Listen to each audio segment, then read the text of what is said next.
que um dia subi ao altar para receber a bênção do Senhor, para amarmos por toda a vida.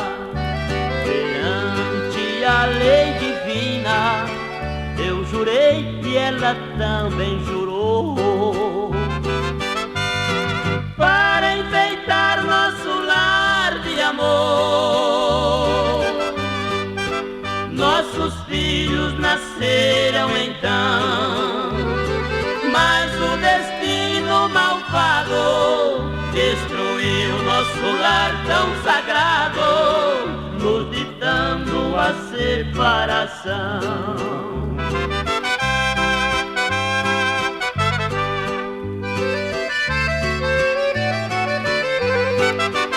Mas o tempo passou tão depressa, para casar nossa filha voltei novamente naquela cidade, esparçando para a sociedade, com a noiva na igreja entrei.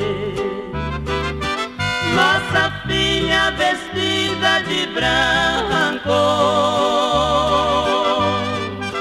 transmitia um sorriso de paz, mesmo sendo um derrotado, fez sorrir um anjo adorado que ganhou a presença dos pais.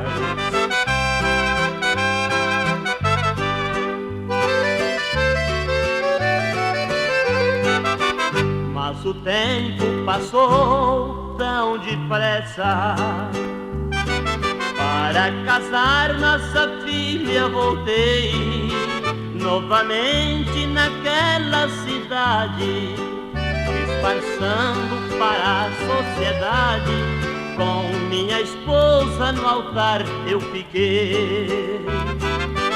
Outra vez repetimos a cena, no altar ficamos de braços dados, nos julgavam felizes por certo, nossos corpos estavam tão perto, mas os corações separados